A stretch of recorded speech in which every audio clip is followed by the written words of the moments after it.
live everywhere. Daily Co's Radio on netrootsradio.com presents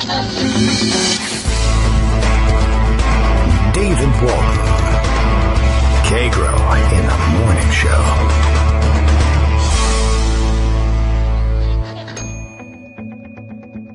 Now, here's David Waldman. All right, hey, good 2017. Fingers are crossed that everything is going out smoothly. I have no idea, as this new system is absolute murder on my processing power. I cannot seem to get this thing to run right, and I guess it's time to transfer all operations over to a different computer, because this one's not seeming to handle it very well. That's extraordinarily annoying. I would like to find out whether we're streaming live or not, but Skype is starting so very slowly that I have no idea. I don't know. I couldn't tell you. I can tell you we can record for podcast, but hey, maybe this is the end of the live show at this point until we can get things going again.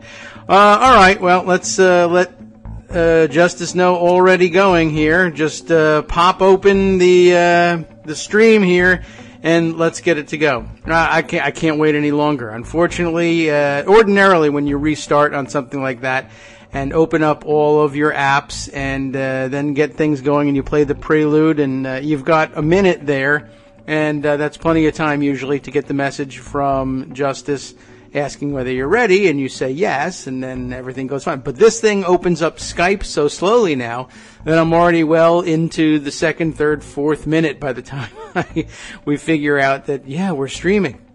So here we are, right in the middle of everything. We'll see how this goes. Sorry about the technical difficulties. I cannot tell you. I can't tell you how frustrating it is. I start this thing up, and everything seems to be working smoothly. I start the stream just to get it established and to make sure everything's working very often about 40 minutes ahead of showtime, just to run it to make sure everything's going fine. And then only to show up and find out that it's not running. I walk away from it because I don't sit there and watch all the monitors for 40 minutes, but I guess we're going to have to do that from now on, or at least check in a couple minutes beforehand. It's very sad and annoying. Of course, this all comes from everybody improving their product. Thanks very much to you entrepreneurs who can't sit still on a product that works and people are happy with. Thank you very much for making more work for us with your fabulous work-saving apps. I am very annoyed. And we'll see whether it makes any difference to just, I guess, abandon the current machine and move over to something with more processing power and hope that that has something to do with it. I think it probably won't, unfortunately. It's just sort of a built-in incompatibility as between the various apps, which worked just fine when nobody touched them and left them alone to do their work last week. Oh well. Please, everyone, stop the economy. You're killing me. Enough with this already. Let's just freeze technology in place. Let's do an Amish sort of thing from here on forward. No more improvements whatsoever. I don't know. That's not even their philosophy. Who cares if I'm getting it right or not? At this point, I'm so annoyed. Let them write me. I doubt they're listening to the podcast. Anyway, let's see. It'll take about 15 minutes, I think, to open up, let's say, our email, and then maybe another 30 to 35 minutes to get TweetDeck to open, but we'll give everything a try and see how everything's going on. All right, well, Bill says we can hear me, but everything I'm saying is coming out in German. That's not so bad, I guess. It's Amish. The Amish will be able to understand it, I think. Well, anyway, good morning, everybody. It's killing me that I can't get this right. I get the procedure down, and the thing falls apart. Now I'm concerned about, I'll talk to Justice about these things off the air at some point, of course, after the after show as well, where they'll tell you what happened during the first 5 minutes during which we were off the air. It's killing me. I hate when things don't run smoothly. All right. Well, the country's not running very smoothly. How about that? What can we do to bring us up to date on these things? We should probably do some sort of lightning roundup of all the various moving parts of things that are happening today, and we're going to have to revisit some of the transcripts of the calls with the President of Mexico and the Prime Minister of Australia. There are bits and pieces of it that we didn't get around to discussing. More to the point about what's happening today. Let's see, more discussion, I would think, about the issuance of subpoenas through the special counsel's grand jury. We might as well just put that one up front. I would guess that's probably the biggest news. We'll pull out the Washington Post here in about 20 minutes, if you don't mind. Pocket, would that be okay? Thank you. Jeez.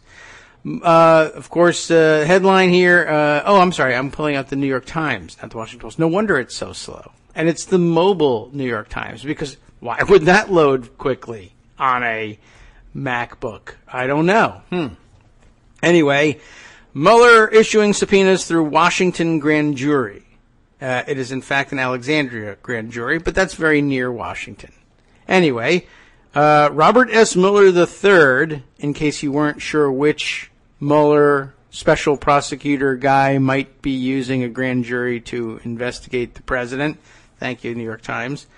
The special counsel investigating Russia's attempts to disrupt last year's presidential election has issued subpoenas from a Washington-based grand jury in recent weeks, according to several lawyers involved in the case. At least some of the subpoenas were for documents related to business dealings of Michael T. Flynn, the retired general and spy, I will tell you, who briefly served as President Trump's national security advisor. Mr. Flynn is under investigation for foreign lobbying work, as well as for conversations he had during the transition with Sergei I. Kislyak, who, thank you for inserting the middle initial there and taking away the Saturday Night Live joke about that too, who was Russia's ambassador to the United States.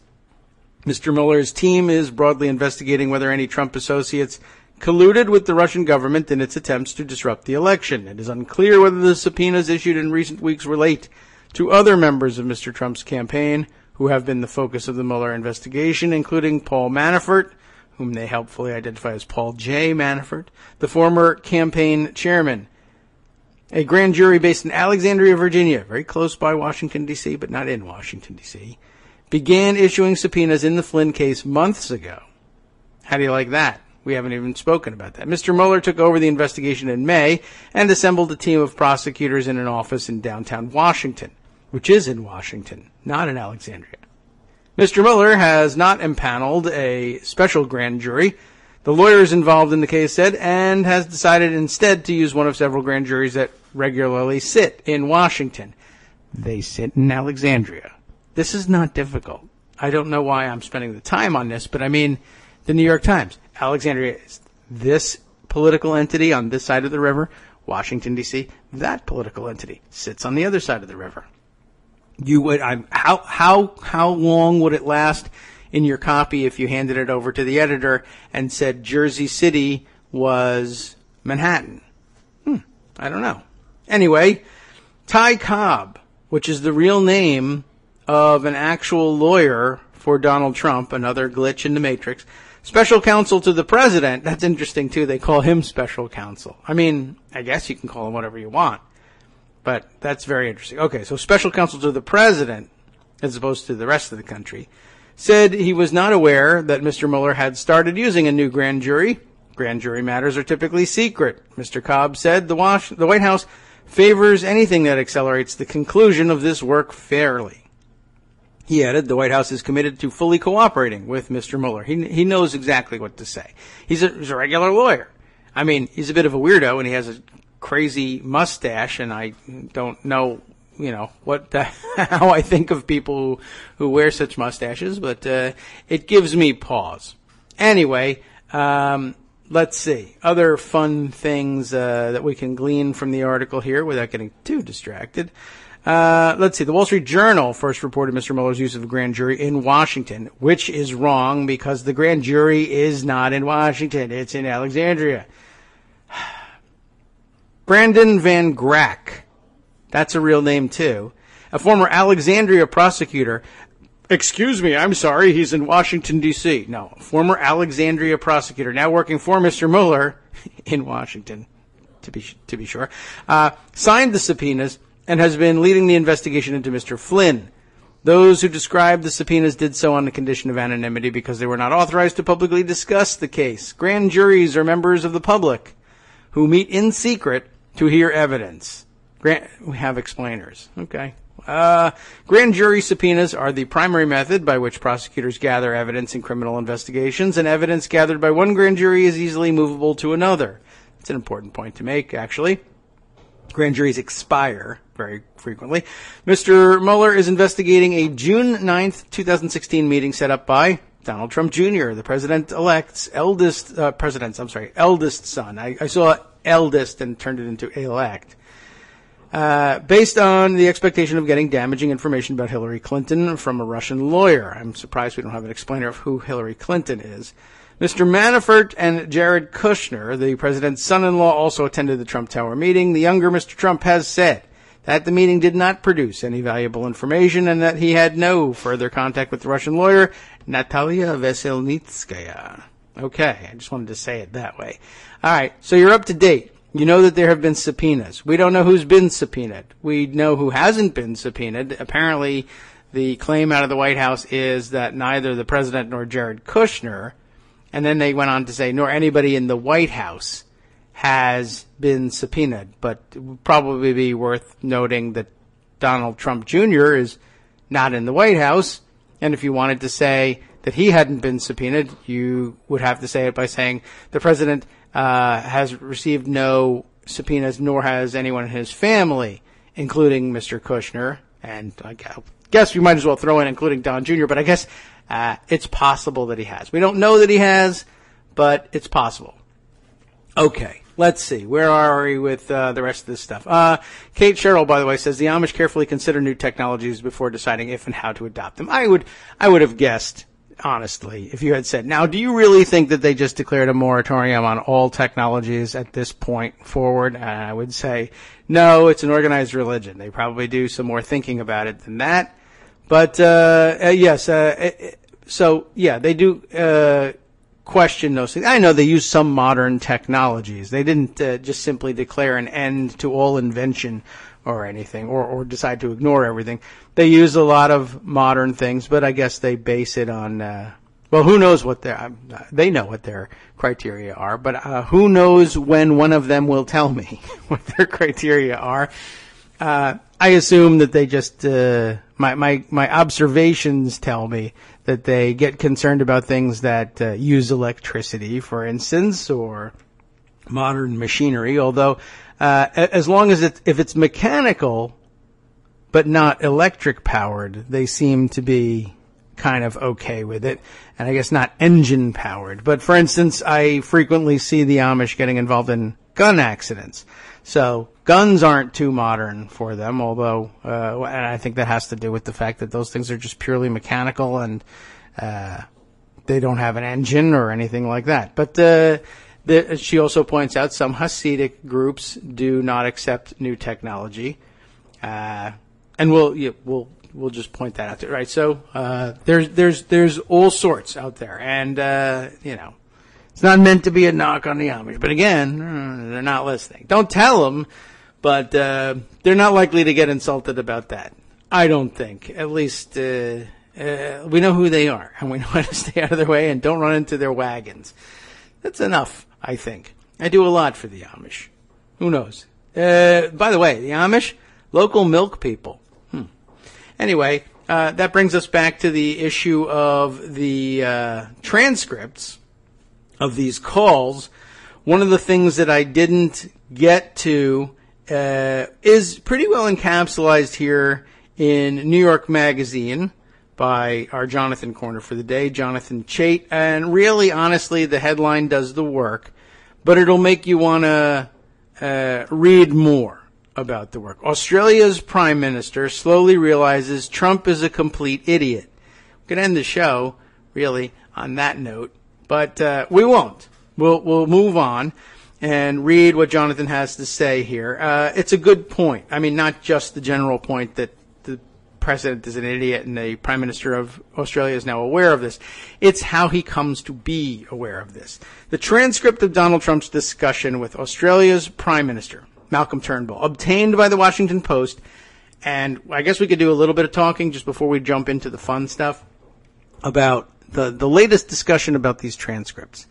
Is that, aside from, his being an idiot, there's a cottage industry out there among the deep thinkers, the think piece producers, the big heads, the punditry, that we have a serious issue to discuss about the impropriety of having leaked these transcripts, that they ought to be held in confidence, that the president ought to be allowed to conduct foreign affairs, and indeed much of his business, in confidence, so that he can speak frankly with the leaders of other countries and come to direct understanding with the leaders of other countries. A premise with which I will generally agree. The point of departure was helpfully handed to me when David Frum wrote about and then tweeted links to his writing about how this was yet another smashing of political norms to say, well, we hate Donald Trump, and so therefore we will ignore the norm under which presidents are normally able to operate in confidence in the conduct of foreign affairs, particularly in their consultation directly with foreign leaders. And I have to say, norms are for normals, and this is not normal. It needs to be a sound effect on my soundboard. It's not normal. At some point, and I would suggest to you, this would be a great point to illustrate the kind of point at which this sort of thing will happen. You've got to you got to wonder whether we do better honoring the norms for somebody, A, who won't honor any of our norms, and B, is a danger to himself and others. Where do we draw the line as between allowing a president to conduct foreign affairs and declaring that this person shouldn't be, couldn't be, ought not to be considered competent to the presidency? He's, as I said, a danger to himself and others. He can't. I trust, as a matter of norms, to leave these things to the confidence of someone competent to the job and who I don't think will endanger the world by trying to pretend that he can conduct foreign policy. We need to know what he's giving away. We need to know what other world leaders assess him.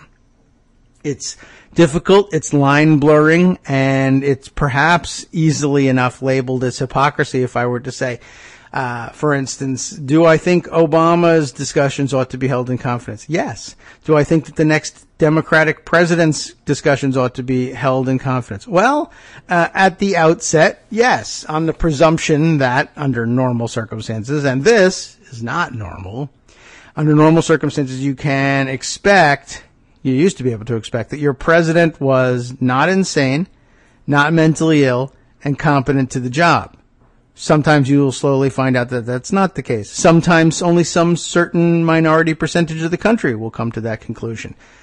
And it's going to be a hairy situation if we keep having to, depend on public policy polling to tell us whether or not Americans trust the president at this particular moment to be competent to the job. I have no doubt that were we to establish that as a hard standard, the people who now pass themselves off as Trump fans will later insist that they have no such confidence in whoever occupies the White House after Donald Trump, probably Democrat or Republican.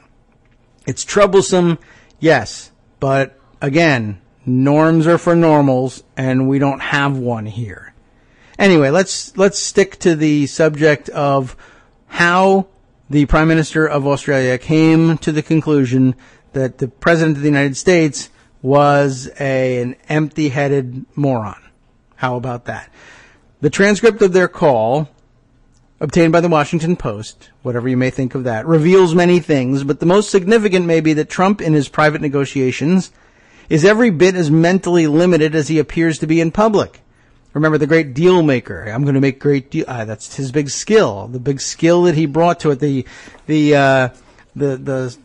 the sorry state of his public rhetoric was supposed to be a fair trade for his skills as a negotiator. Believe me, when I get in the negotiating room, I don't think he ever said he was a different person per se, but he claimed to have these fantastic skills, which he does not, by the way.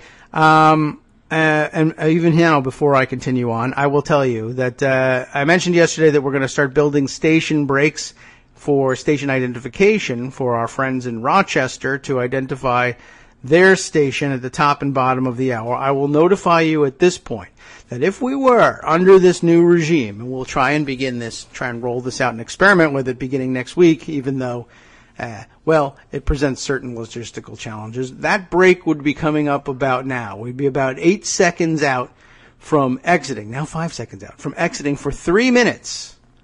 And now would be the point at which we would walk away and you would hear an interlude of fantastic music and or public service announcements.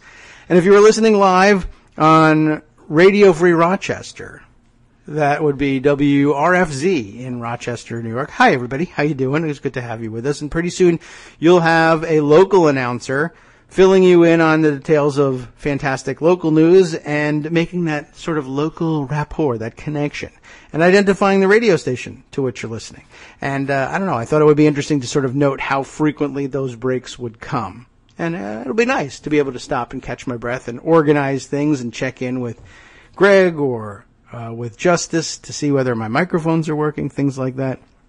All right. Well, anyway, not at this point, but in a little bit, I would then come back and say, hi, everybody, we're back. And now I can tell you why the Australian Prime Minister thinks Donald Trump is such a chowderhead. At issue in their discussions is the deal to settle 1,250 refugees who have been detained by Australia in the United States. Now, I will admit, I don't think I came away initially in January when this conversation was first reported with a clear picture of exactly who it was we were talking about and what the deal was. I knew only that Donald Trump seemed to be petulant and unreasonable in his discussion with the Australian Prime Minister, who he ended up hanging up on, but that the deal would be honored, but Donald Trump thought it was a bad one because Barack Obama had negotiated it initially, and that was really all the reason he needed, and probably all the reason I needed to think, you know what, it probably wasn't such a bad deal. It might not have been a super comfortable deal, but it probably wasn't nearly as bad as Donald Trump thinks it is. But now I have an idea of how much worse the misunderstanding really was. At issue is this 1,250 counts of refugees detained by Australia. Well, it says in the United States, but that's not right, is it? Why does it say that? At issue is in the conversation is a deal to settle. Oh, I see. Like they're not being detained by Australia here. It's a deal to settle the 1,250 refugees being detained by Australia, outside of Australia, actually, and resettle them in the United States. That much I knew. I don't know why I got confused there, but I guess I have to give a pass to the president here, and so everybody, it's all over. That's the end of the issue. I got confused briefly, speaking out loud and on the air, and he did it for about 20 minutes on the phone in private at the time, anyway, with the Prime Minister of Australia. Anyway, look, Jonathan Chait also says, I did not pay any attention to the details of this agreement before reading the transcript. By the time I was halfway through it, he writes, my brain could not stop screaming at Trump for his failure to understand what Turnbull was telling him. See, now it took me like a second to catch on. It took him 20 minutes, and he never did. Australia has a policy of refusing to accept refugees who arrive by boat. That's an important point to make at the outset. See what happens here. I mean, I don't know how many of us, did you know the details? I ask you personally. You can tweet me your answer, by the way. And those of you in Rochester who are interested in contacting us by phone, in the absence of the technology that we need to make that happen. Although, our friend Armando says he's got a lead on some new technology. The old stuff I used, worked pretty well, but it was just difficult to run, and then it shut down on us. It didn't just stop working for me. The operation that ran it, the software is no longer available. But we'll see what we can do to get some new stuff in and experiment with it. In the meantime, if you are on Twitter And I do recommend, really, honestly, that everybody get Twitter if they've got a smartphone. And if you were going to call me on your smartphone, you might as well just download the Twitter app. Get yourself a little Twitter handle and use the KITM, Kagro in the morning, hashtag to send us a note. And you can absolutely send us your story ideas, send us a link to the story that you would like us to talk about, ask your questions there. It doesn't matter if you have to thread it because you need 20 entries on Twitter, 20 different tweets to ask your question fully. I have some amount of patience. Try that out. It's a great way to direct what we're doing and pose your questions and get your input on the show without having to engineer anything weird that I have to have, 8 hands and 15 monitors in order to be able to keep track of. Okay, so you can tell me, you can use KITM hashtag via Twitter to tell me whether you paid any attention to the details of this deal before this news or before hearing the news initially in January that they had such an unsuccessful call. What do we got? Let's see. Australia has this policy. They refuse to accept refugees who arrive by boat. And there is a reason for it. The reason, as Turnbull patiently attempts to explain several times, is that Australia believes, giving refuge to people who arrive by boat would encourage smuggling and create unsafe passage with a high risk of deaths at sea. And there's no doubt that smuggling at sea does pose a high risk. I guess it remains to be seen whether the cost-benefit analysis of it tells us that it's better to accept those refugees even with the risk, or whether it's better to send the message to potential refugees that if you are thinking of trying to arrive in Australia by boat, it won't work, so you might as well not turn your money over to human traffickers and smugglers and take your chances. It won't work. There's no chances being taken. You will be detained. That's the idea behind the policy. But that's not how Trump understands the policy, as we find out in the discussion. So, Australia does have, at the moment, or had, anyway, in the past, a large number of refugees who had arrived by sea, living in difficult conditions, whom Australia would not resettle in Australia itself. They're holding them offshore for fear of encouraging yet more boat trafficking, but whom it did not want to deport either. They didn't want to deport these refugees because the refugees had done nothing wrong and posed no danger to Australia. Again, Trump turns out to be incapable of understanding this. The United States government agreed under President Obama to vet 1,250 of those refugees and accept as many of them as it deemed safe. In the transcript, Trump is unable to absorb any of these facts. He calls the refugees prisoners and repeatedly brings up the Cuban boat lift in which Castro dumped criminals into Florida. He is unable to absorb Turnbull's explanation that they are economic refugees, not from conflict zones, and that the United States has the ability to turn away any of them that it deems dangerous. Important part of the deal. We get to vet them. Trump is going on, we don't know who they are, they're going to be dangerous, we don't want them in our country, that's crazy, it's a terrible deal. The deal includes the ability to vet them, and if you find them dangerous, turn them away. It's a good deal. It's a great deal. It's the deal he would have negotiated for himself. Turnbull tries to explain to Trump that the refugees have not been detained because they pose a danger to Australian society, but in order to deter ship-based smuggling. In other words, Trump hears the word refugee, and he thinks in his pea brain, Syrian refugee or something similar is basically what's happening here. Refugee equals coming from Syria or maybe Afghanistan, equals fleeing the Taliban or ISIS, equals coming from a Muslim country, equals posing a danger to the United States because terrorism. You know, his whole travel ban. You can't come into the United States if you come from one of these majority Muslim countries where they're experiencing terrorism, unless that country's ruling elite spend enough money on Trump properties, in which case those will be okay. They won't be on my ban list. And P.S. Also, if we don't like you and you happen to be coming from Norway, we're going to ban you too. So, I mean, it was never a coherent policy to begin with. But because we think of, or I guess our minds go here in America anyway, initially to Syrian or Middle Eastern refugees when we hear the word refugees. His does too. And I guess we can't blame him for that. But then for most people, if you said, oh no, we're not talking about refugees from Syria. They're not Muslim. They're not fleeing terrorism. These are economic refugees from a completely different area of the world. Even if they are Muslim, really. But don't tell that to Donald Trump. They'll freak out about that. But he can't conceive, why would there be refugees from anywhere that isn't Syria? Whatever, man. I don't know. So here's an excerpt that Chait includes in his article. Trump says, why haven't you let them out? Why have you not let them into your society?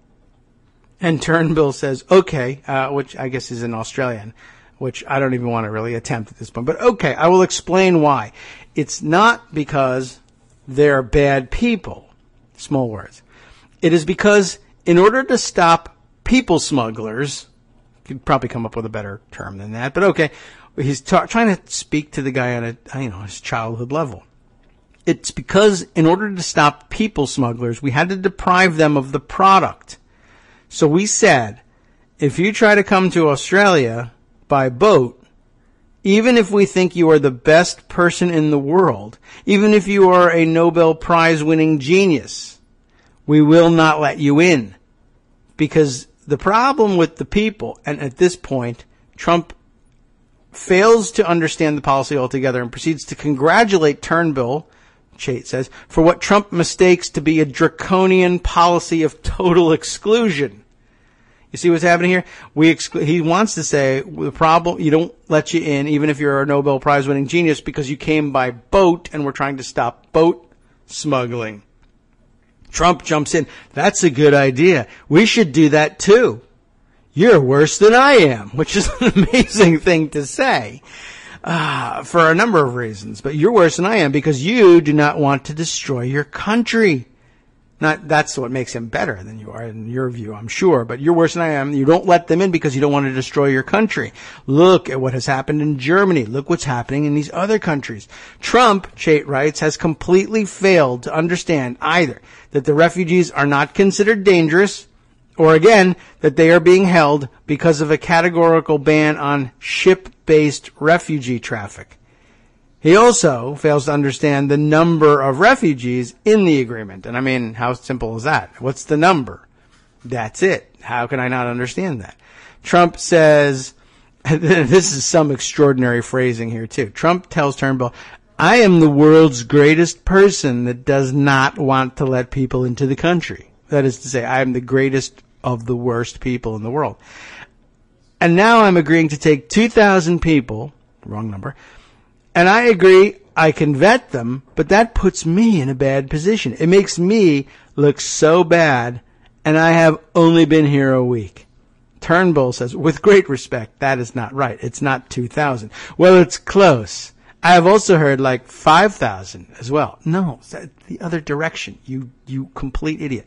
The given number in the agreement, Turnbull says, is 1,250, and it is entirely a matter of your vetting. Then, Trump returns to his belief that they are bad and failing to understand the concept that they have been detained merely because they arrived by sea and not because they committed a crime. Trump says, I hate taking these people. I guarantee you they are bad. That is why they are in prison right now. They are not going to be wonderful people who go on to work for, here it is, the local milk people.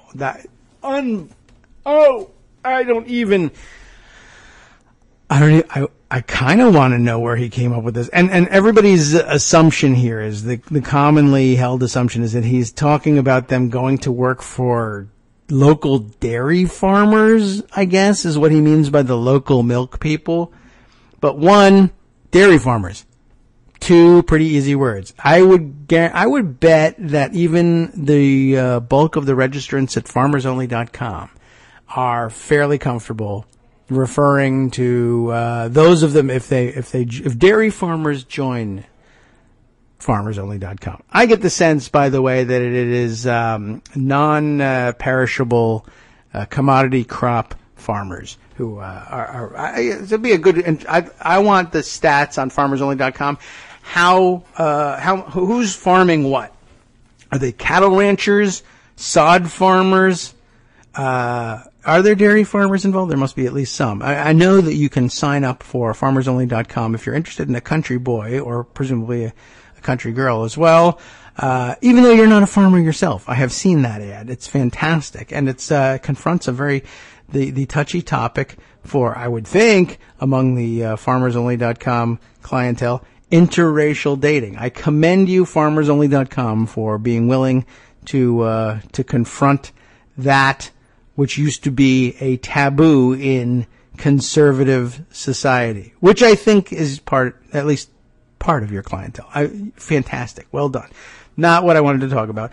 The local milk people. Can't think of what to call a farmer who produces milk locally. The farmers themselves often do not produce the milk. It's cows that they own, typically producing the milk, though it could certainly be both, but the only product for sale is the cow's milk, as far as I know. I'm not going any further into this. You could put it in your farmersonly.com profile if you like. That's your business. See if it works for you. But let us know via Twitter, #KITM. We'll report the results. The local milk people. Now, also, by the way, I mean, is there any evidence whatsoever? Are refugees that are coming into this country, like, do they have some certain predilection for working for local dairy producers? Is that something that happens? I mean, I guess at random it happens somewhere at some point, but how it got in his head, I have no idea. The local milk people. So I guarantee you these people are bad. That is why they're in prison right now. They're not. They're not going to be wonderful people who go to work for the local milk people. Turnbull says, I would not be so sure about that. They are basically, well, maybe you should let them out of prison. Chait notes he still thinks they're criminals. Later, Trump asks what happens if all the refugees fail his vetting process. It's a good question. I hate having to do it, but I am still going to vet them very closely. I vetted them closely, and I'm sorry, it's not a switch yet. It's, I'm going to vet them very closely. Suppose I vet them closely and I do not take any. Turnbull says, that is the point I have been trying to make. Oh, it's awful. All right, what else have we here? After several attempts by Turnbull to explain Australia's policy, Trump again expresses his total inability to understand what it is. What it is. Let's find out. Trump says, does anybody know who these people are? Who are they? Where do they come from? Are they going to become the Boston bomber in 5 years? Or 2 years? Or 1.5 years? Or 1.7 years? How many years until they become, are they going to become the Boston bomber in 5 years or 2 years? Who are these people? Turnbull says, let me explain. We know exactly who they are. They have been on Nauru or Manus for over 3 years. And the only reason we cannot let them into Australia is because of our commitment not to allow people to come by boat. Otherwise, we would have let them in. Come by plane, you're in. If they had arrived by airplane and with a tourist visa, then they would be here. Trump says, Malcolm, but they are arrived on a boat? But they are arrived on a boat. That's what it says. After Turnbull has told Trump several times that the refugees have been detained because they arrived by boat, and only for that reason, Trump's question is, but they are arrived on a boat? Soon after, Turnbull again reiterates that Australia's policy is to detain any refugee who arrives by boat. Turnbull says, the only people that we do not take are the people who come by boat. So we would rather take a not very attractive guy that helps you out than to take a Nobel Peace Prize winner that comes by boat. That is the point. Oh my God. Trump says, what is the thing with the boats? Why did you discriminate against boats? No, I know. They come from certain regions. I get it. Amazing. Chait says, no, you don't get it at all. It's not that they come from certain regions. It's that they come by boat. B-O-A-T, boat. So Turnbull very patiently tries to explain again that the policy has nothing to do with what region the refugees come from, nor with what region. Anyway, it's amazing that this is happening. Turnbull, no. Let me explain why, or I guess we should at some point maybe try the Australian, the worst Australian accent in the world. Anyway, I shouldn't, because I'm just going to end up offending Australians. Let me explain why. The problem with the boats is that you are basically outsourcing your immigration program to people smugglers, and also you get thousands of people drowning at sea. At this point, Trump gives up asking about the policy and just starts venting about the terribleness of deals in general. I do not know what he got out of it. We never get anything out of it. START treaty, the Iran deal. I do not know where they find these people to make these stupid deals. I am going to get killed on this thing.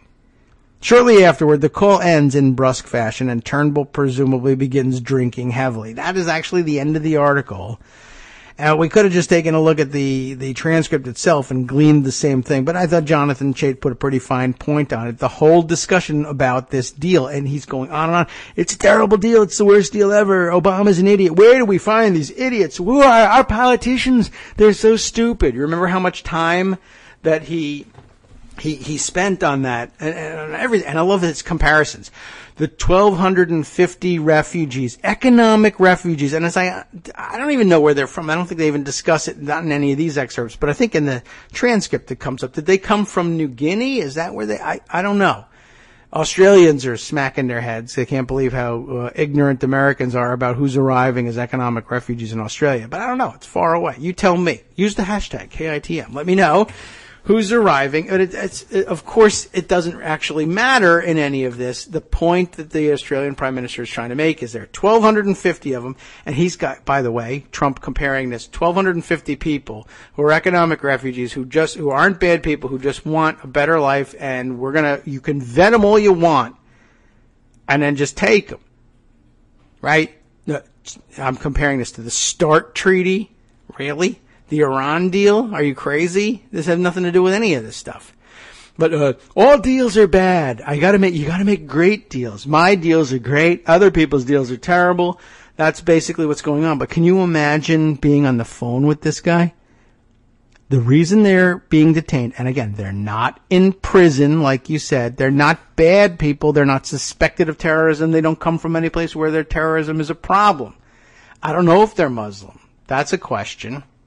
Maybe that's what's driving things for Trump. He's been told that they are. And they could be. I don't know. I guess without knowing where they come from or anything else about them, I wouldn't know. And I guess really honestly, knowing from where they are, where they originated won't tell me whether they're Muslim either. But, that would be, it's a terrible excuse, but at least it would be an excuse for being this adamant about it being a bad deal. But Trump is misunderstanding the whole thing. He thinks refugee means, running away from ISIS, and so therefore terrorism, and so therefore you could be sneaking into the country as a terrorist. I mean, his big concern about Syrian refugees is that they're faking it. I'm running away from ISIS, but wink, wink, I really am ISIS. That's why, so he doesn't want to let them in. These people come from nowhere in that neighborhood. There's no indication that they're connected with anything bad of any sort, terrorism or otherwise. He's not taking them because something, and the most amazing part, I think, is when Trump, I guess Trump starts to hint to Turnbull, I hear your dog whistle. I know what you're saying. You're saying, oh, they come by boat, and that's code for they come from certain regions that can make it to Australia, by boat. I guess that's maybe to be super generous about this. That might be what he's thinking. Maybe. But really, honestly, I think he thinks that Turnbull is trying to dog whistle him by saying they come by boat, and that's supposed to mean they're bad people. And Trump is like, I get it. I get you're saying the code word boat. No, it's not a code word. They're on boats. They float over the ocean on seagoing craft. That's a boat. And if they're in a boat, we won't let them in to Australia because we don't want people coming here by boat. I see what you mean. Boat equals terrorism. He's that thick. And he's the president of this country. And you live in this country, presumably, if you're listening to the show, except for Parlio and Gideon and who else are we missing here? There are several of you distributed around the country, not the country, the world. Our Norwegian friends, where are you at the moment, by the way? You could be in Norway, could be anywhere. We haven't heard from you for a while. Maybe you want to chime in. Judy Vincent, she's in Hawaii. As you know, conservatives think Hawaii is a different country. It's not, but, whatever. We like to include all sorts here. There's lots more that we should be running around to, lots more to get caught up on. Here's another rather amazing thing. Just skipping to another topic altogether. The Washington Post reports that this is a hell of a story. And David Farenthold, oh, look at that. David Farenthold, the reporter on this one. This I don't even know what to make of this one. Headline: Secret Service vacates Trump Tower command post in lease dispute with the president's company. That would be the Trump Organization, of course. Farenthold, accompanied by Carol Leonig and Jonathan O'Connell on this one. The Secret Service has vacated its command post inside Trump Tower in Manhattan following a dispute between the government and President Trump's company over the terms of a lease for the space, according to two people familiar with the discussions. By the way, I am being interrupted on all fronts here. Armando, this is not your fault, but I was going to send you a written note. He's got some points he'd like to make. You're welcome to come and do it. Absolutely, you can come on and do it. And I was going to type that to you, but then all of a sudden I got a text at the same time, and my phone is going off in the background. The world is conspiring against me getting this show done properly. The good news is my sunglasses are ready, everybody. So why don't you pick them up for me and bring them to me so I have them after the show. Yes. You can join us about the Trump transcript. You can go ahead, but call in anytime. But just hang on. I want to talk about the Secret Service getting the boot, getting kicked out of Trump Tower. And let's do it this way. Long story short, it's over the lease. It's over the money. In other words, the president is happy to have the Secret Service occupy space in Trump Tower to protect him while he's there. He's never there. Protect his family while they're there. And they're no longer ever there either. So maybe it makes a good amount of sense. But he just thinks that they're not paying him enough money for the privilege of being able to take a bullet for him. That is essentially what is happening here. The Secret Service has vacated its command post inside Trump Tower in Manhattan following a dispute between the government and President Trump's company, run by his kids, of course. Don Jr. would be the one responsible for this one. Over the terms of lease for this lease for the space, according to two people familiar with the discussion. Previously, the Secret Service had stationed its command post. This makes sense, right? You knew they were going to have to do this, and we knew this was going to end up being an emolument. But it was one that we could almost consider forgiving because, look, the president, if we agree he's the president of the United States, and I'm not saying I do, but if we do agree that, then normally, and this is not normal, normally you'll want to protect that guy with the Secret Service. They'll want to be close by, and that will mean occupying space in Trump Tower, and that may mean renting space in Trump Tower, and that may mean renting space from Donald Trump in Trump Tower. Although the Defense Department made sure to rent space in Trump Tower from a third party who owned space in Trump Tower, and I think that was a wise solution. But they got a hold of a unit that was one floor below the president's own penthouse apartment, which I think is right where the Secret Service ordinarily ought to be. Again, normally they should be there, but this is not normal. But in early July, the post was relocated to a trailer on the sidewalk. More about that in just a minute. More than 50 floors below, because he lives on the 50-something floor. And we don't know how many damn floors there are in this building. We can figure it out. But in the public records, for some reason, it says they have more floors than they actually have, because Trump needed to brag about that, even, because he's a psychopath. So they're 50 floors below, on a trailer in the sidewalk, a distance that some security experts worry could hamper the agency that protects the president's home and family. Absolutely, it could. But that's where they have to go. Why? Because, I guess, Don Jr., who now runs that aspect of the Trump organization, raised the rent, I guess. Or at least they couldn't come to any sort of satisfactory agreement on how much should the Secret Service pay the Trump organization in order to stay in close proximity, well, honestly, to an apartment that Donald Trump never goes to. Because it's not a dump, by the way. Anyway. So now they're on a trailer 50 floors below. Lots to say about that. I think I can skip the rest of the story, honestly, and just comment thusly. One, I love the irony. I love knowing that, well, I am assuming that Donald Trump would be tearing his hair out, if that was real hair, if he knew that Fifth Avenue was thus polluted, to borrow from Pride and Prejudice. In other words, a trailer on the sidewalk outside of the classiest joint in town, Trump Tower, the flagship building. Now, I hope it's the crappiest looking trailer you ever saw in your life. I hope it's got a generator spewing crap in the air. I mean, I hate to see people who are innocent bystanders have to deal with that, but I'm pretty sure that block is ruined forever. But on the other hand, I'm not sure that he cares. He's never going there again. So, I don't know. I'm not certain whether it's really going to impact him, but I would love for, like, his people in Trump Tower, the people that he likes, the rich folks who still hang on there to their units, to start complaining to him. Do you know they have this filthy, disgusting trailer in front of the door, and we can't even get in without walking past this, and all these crazies and protesters. It's been horrible. You got to do something about it. I imagine he could get such complaints. I love the fact that there's now going to be a trailer out front of Trump Tower, and I don't know, maybe that's a big hit at the rallies. I'll live in a trailer. Yeah, man, sure. You know, it's a common people's touch. Scaramucci would have said so. Anyway, between that and the fact that they now put them down on the street, 50 floors, and the doorway and the elevator and everything between Trump, if he were ever to go back to his apartment again, and where the Secret Service contingent is. I mean, at some point, like, you don't think Dad is going to call Junior and say, what the hell are you doing? You put the Secret Service 50 floors away. What if I need them? You know, that was part of the negotiations. When Donald Trump Jr. saying, yeah, well, if you don't like it, you can get the hell out.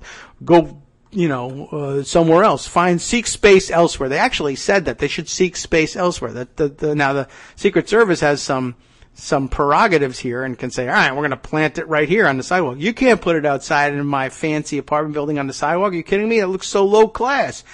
We're the Secret Service. We can do that. Kiss my ass. We're definitely doing it. We got to be as close as possible. I'm not going to rent across town. Besides which, I mean, we're not going to be able to get to the president and the family in the event of emergency. Well, then you're just going to have to decide. Are you going to pay my premium, or are you going to fail in your mission? And you know what? At some point, the Secret Service said, you know what? We might fail in our mission because, you know what? I'm okay with that. I think we might be all right with that one. We're gonna take a little walk. I wish they had gone further. Who cares, right? And does that send a chill up the spine?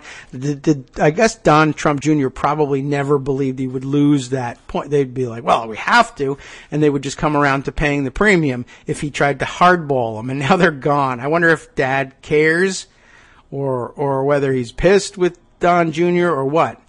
Anyway, so that's where we leave it. The official statements on it are things like, let's see, after much consideration, it was mutually determined that it would be more cost-effective, and that's probably true, and logistically practical, which it isn't, for the Secret Service to lease space elsewhere. Spokeswoman Amanda Miller wrote in an email to the Washington Post.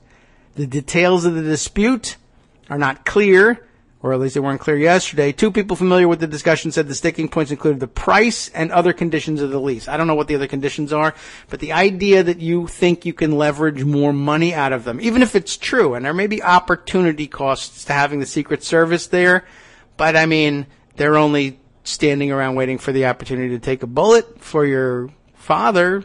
Does that bother you so much? I guess it's possible that they might just have said, well, you know, we could be making $1,000 or more a month on the space, or I don't know what, $1 million more on the month if we lease it to the Chinese or something like that. The family never comes here anymore, so who cares whether the Secret Service is here or not? Let them sit in the trailer. I don't think that was their first choice, but there they are. They're not. That's unbelievable to me. But Trump has not visited Trump Tower since he was inaugurated. Something. It's a dump. Whatever. His wife, Melania, and Barron lived there for several months, but now they've relocated to Washington, and so they may never need it. And I don't know who's going to lease that space, but I would say keep an eye on that, because anything's possible. You don't have any idea who's going to try and lease that space just to curry favor with the president. All right, here comes Armando. And by the way, I will remind everybody once again that come Monday or some point in the future, we would already have broken for our second 3-minute break. It's going to be enormously disruptive, but I think you'll all enjoy it. You can all go and get snacks during the show. I don't know how we're going to handle it come podcast time, whether we're going to edit those breaks out or what, but we'll deal with that when we come to it. Anyway, Armando, There'd be great spots to run like Rosalind or anybody that wants to do a 3-minute segment on a particular issue. That's true. Although we'd have to hold them to that 3 minutes. But I think they got to do 3 minutes. It's an interesting possibility. Although actually, I think Justice has got it. He's going to actually rig it up so that it's automatically programmed, so that basically there's nothing I can do about it. That way, I won't forget any of them. But that's okay. I will have alarms. I'll give myself a minute's notice. I'll talk my way out of it. But sometimes when we have guests on, like I think for the first break during the 9:28 or so break, Greg will often be on, and we don't have to be silent during it, but live listeners won't be able to hear it, but maybe we'll keep in the background chatter for podcast only. Although the other idea was, we could make it a subscription. We'll edit it out of the regular podcast. Prime subscribers but for $5, you can hear me and Greg go, I got something caught in my throat. Well, anyway, your reading of I guess it was a Shade article, but mostly the transcripts of Turnbull and Trump were both hilarious and sad and chilling, because a blithering idiot is the president of the United States. I don't know whether it would have been worse be the first blithering idiot we've had as president. Well, you know what? It's the volume of the blithering, I think. It's the other, but the part of it is we've had idiots who said, you know what? I'm not the sharpest pencil in the box. I'll listen to guys who know stuff. Oh, yes. Well, that's true. He doesn't. No, he doesn't. And the people he has to listen to are like, a Nazi and Jared. Right. And morons, other morons. I mean, they were probably sitting around. They might have been listening, and they probably all agreed, oh, that's a great idea. Yeah, no, don't let anybody in for any reason. All right. That was the most surprising thing to me, was how long Turnbull has to try to spend explaining to him, if they come in by a boat, but it's Jesus himself, still no, can't get in because boat. Oh, I get you, because quote unquote boat, right? No, real boat. Boat. Maybe you'll understand it that way. Yeah. But maybe he didn't understand his accent. I have been curious to see, and I haven't looked, but I think it would be an interesting exercise by some journalists to see international reaction to those transcripts. Yes. And in Australia particularly, because Turnbull comes off, frankly, good. Patient. Yeah. Talking to a 5-year-old child. Yes. And, it would be great to hear it, to hear the tone, whether he got exasperated, impatient, but in the transcript it didn't sound like he lost his cool with them, because I know Hard to me. tell. I would have said, "What are you, an idiot?" Yeah. Oh, I would have been told screaming. you this 10 times. You're going to have to keep In this this confidential now because I'm going to scream at you. What the F is wrong with you? Do you not understand what a boat is? Oh, a boat. Yeah. What's with the Muslim boats? No. What do you have against boats? Yeah, right. He does say that. What's this whole boat thing? It means boat. It's not code. Yeah. Well, you keep saying Australia's this island, you see, and people get there who want to be refugees by boats, and it's a very dangerous trip. Maybe if we do it with coloring books and pictures, maybe you'll get it. No chance of that. Chait didn't even discuss the call with the Mexican president, which is bananas in its own sense. That's true, but that was almost more standard issue. I guess. This is just blithering idiocy. Right. You don't understand what you're talking about. This is a major policy point. I don't know how many people we're talking. That was another one. It's exactly 1,250. I don't know if it's 2,000. I don't know if it's 5,000. Well, you do know it isn't. Here are their names. Yeah, right. We don't know where they came from. I do. Every single one of them. We don't know who they are. I can give you their names. I don't know how many there are. There are 1,250. I don't know how they got there. By boat. I don't know why you're not letting them into your society. Because they came by boat. Well, I still don't know. It's unbelievable. One of the points I wanted to make about the normalizing, which you made earlier, which is we can't treat this as normal. I got pretty upset with a good reporter yesterday when this all came out named Olivier Knox, who writes for Yahoo News. Yes. And he was going on, well, I can understand why Trump's upset. Sure. This is a real betrayal of confidence. And I'm like, unlike what? Every other leak you get as a reporter? Oh, that's true. Every leak is a betrayal of something. Unauthorized leak, I mean. Yeah. The guy wasn't supposed to do it. Somebody who he worked for didn't want that to come out. Right. Nixon was pretty pissed about the leaks that came out. Are we going to really scratch our heads about, well, I really understand why Nixon was upset that the tapes about how he was planning a cover-up came out. I mean, it's perfectly understandable that Nixon would be upset about that. Yeah. And from a journalist, of all people, that's one of the stocks in trade. It's one of the most important tools they have in the bag. Some disgruntled or upset person telling you something they're not supposed to tell you. Yep. It shocked me. It shocked me that he would actually express that. I was like, first of all, it's banal. Of course it's a betrayal. Every leak is a betrayal. Mm-hmm. Second of all, that's what you got out of that transcript? And after, reading it myself and then hearing your reading of it, I was like, I'm still more flabbergasted about that reaction than I am of almost anything else that happened today, and in the last couple of days. And it really shows why we're still not there understanding. Yes, there's a lot of both sides into it. What a catastrophe we're living.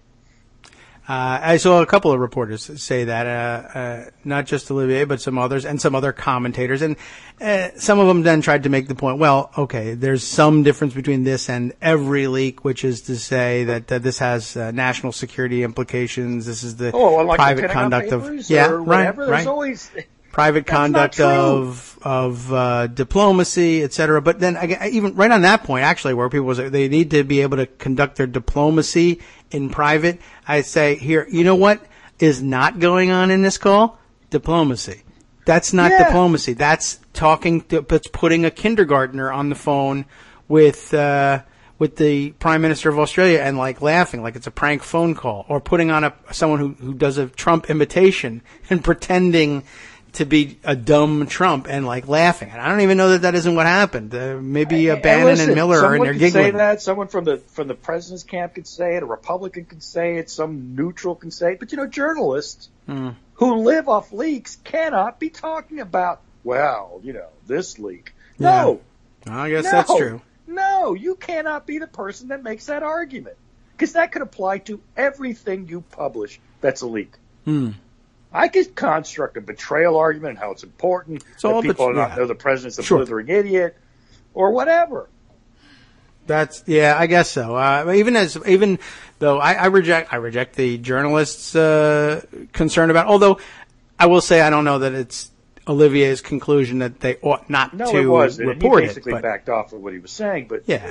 why start it? Yeah, that's true. I mean, because of the strong impulse of both siderism. I understand Yes, why Trump is that's exactly upset. what it was. And normalization. Yeah. Hey, he's a normal president. Normal president wouldn't really like that his private conversations with other leaders of other countries is being put out there because, you need a certain ability to speak more frankly behind closed doors, which on some level is kind of BS. Mm-hmm. I mean, what are you telling him behind closed doors that you wouldn't want us to know? Right. I mean, just on general policy. I mean, this wasn't a specific deal. Well, it was a deal, but the deal was public. Obama made this deal, a year before that. And the fact that he was like, oh, I can't do this. I'm going to look like a dope. The public had every right to know this. This is one of the most defensible leaks I can imagine. Yeah. I mean, I have no problem with it whatsoever, and I even reject the pundits' objection that foreign policy needs to be able to be worked out in confidence. One, I don't care, leaks happen, whatever, and two, that's not what's going on here. The diplomacy had been done, the agreement had been made, and the agreement had been come to even in this stupid call. They still agree that the agreement has to be honored, even though it makes Trump mad. But it's not diplomacy. It's the opposite of diplomacy. He calls up to express to the Australian Prime Minister his outrage at having to honor it, and then proceeds to let the Australian Prime Minister in on the terrible secret that the United States is led by a moronic child. I would have said that the national security interest was in not having that call happen, not hiding the results of it.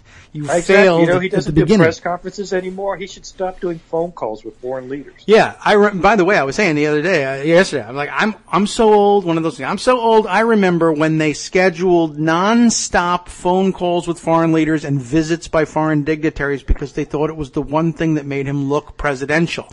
Now that we actually know what happened on those phone calls, that's gone too. We saw they stopped with the visits because they noticed that the standing them up next to a real experienced foreign leader from another country just made them look stupid. But at least they figured they could hide the phone calls. The two-question tradition. Because even 2 questions was too much for him. And by the way, another tradition that they abandoned very quickly, and I guess now we know why, is and it relates to, well, gee whiz, we really ought to be keeping these confidential. We shouldn't have leaked these things. For the most part, I'll say this. One, in normal times, and this is not normal, you don't have to worry that much about the secret transcript being so revealing of something that you would not otherwise have guessed. And two, ordinarily those calls come with a summary that gives journalists the meat they need, even paltry as it may be, to report on what happened in the discussion. And this White House, yes, has failed to do so and has avoided doing so purposefully. Now we know a little bit more about why. And the idea that reporters are simply supposed to say, so he talked to the Prime Minister of Australia. That's the news. Goodbye. Now back to you. They need something to report on, but they intentionally withheld any information about it. That's going to create a natural curiosity. People are going to want to know what happened on there, and leaking the transcripts is eventually going to happen. And if you're mad about that, then either do a better readout or get a smarter president. Yeah, it's impossible not to get a smarter president. I mean, you can literally pick any random person in the United States, and they might as well pick them at the rallies. It could be mental deterioration. I mean, I hadn't paid much attention to that, and people say, well, look how he talked in complete sentences 20 years ago. Now he can't. Yes. Well, even day by day. Maybe there's something to that. But by the way, if that's the case, that's a story. Yeah. Well, if the that's president has a mental condition that has a deterioration of his mental capacity, we should know. Yes. Every year the president supposedly gets a physical, right? I don't know. We never got any physical medical information during the campaign, which broke tradition and norms. Yes, like the taxes. Although we did get some medical information. We got false medical information that listed his height wrong so that he wouldn't fall in the obese class. So we caught him lying about, the physical info. So like we said, we lied about everything. And Greg told us yesterday, I guess that's finally dawning on some of the Sunday show anchors, including Chuck Todd, who are now saying, yeah, maybe you have to literally, and that would reinforce the point. If they were wavering on the question of, well, should we really honestly treat every statement from the Trump White House by default as a lie and require proof that it's true before running with it? Is that really fair? Are we overstating the case? Well, he lied about how tall he was so that he wouldn't have to say he was obese. Does that answer the question? Yes. Yeah, it does. Everything he says is a lie. Somebody said, who was it that said that? There was a great quote about him, that Trump would lie to you about what time it is just for the practice. It was a great line. This isn't new, by the way. No. These are 30, 40 years who said he always lied about everything in business. Yep. He lies about golf, but that's sure, actually somewhat normal. I mean, he takes it to abnormal extremes, but we're not normal today. There's a good jobs. Well, it's not even a good jobs report. It's a normal jobs report. No, it's not. It's not normal. 209,000 jobs created, and he tweets out 3% growth. It was 2.6% growth, by the way. Look at all the great things I've done. He's done nothing. Right. He's pretending that cutting regulations is why there's a good jobs report in June and July. You know what our jobs report was in July of 2016? No. 291,000 jobs created. To wit, 82,000 more jobs than Trump now has revolutionized this way. Yeah. You know what it was in 2015? No, 254,000 jobs created. This is actually the worst July jobs report in 3 years. Okay, I can buy that. That doesn't make it a bad jobs report, but I'm just telling you how you can actually do these things. Many people have told me that it's the greatest jobs report in July ever. It's another one of those things. By the way, nobody could have believed that we created 209,000 jobs. Yes. The breaking news. He doesn't know anything, though. It connects back to what you read in the transcript. This will make me look bad because the centrality of the man's life. Right. What about me? Him. Yep. He doesn't care about anything else. And the reality is, if we told him, look, you could be the ceremonial president of the United States. You can have your rallies. You can take your trips. But you don't do anything. You don't decide anything. You don't do anything. Mm-hmm. I think that was the plan. And if that could happen without people knowing it, he'd go for that in a heartbeat. Because he wants the credit or the adulation. You know what? He would go for that deal, but he'd have no intention of keeping it. I think what he does, I think that's what he wants, but he also wants everybody to get out of his way when he decides, this time I'm going to interfere. I want, and he just wants everybody to say, well, okay, this is one time or as many times as I want, but otherwise you do the work. But perspective, what has he interfered with that's actually substantive? The wall. Oh, I don't know. But that's actually personal too. He doesn't care about this freaking wall. The wall is just stupid. The travel ban. Again, I think it's just tied to what he said before. And he said, it'll make me look stupid if you don't pay for the wall, like he told the Mexican That's the most unbelievable thing. I haven't even gotten to that one. But in addition to the centrality of his self and all that, I was waiting on it. I guess the Mexican president is just too polite to say this, but I was reading some of the transcript, where he's saying, I need you to stop talking about it because it's hurting me. Like, when does the Mexican president say, I don't care? Wait, you're not the president of me. I'm the president of my country. I'm not going to do that for you. Who are you?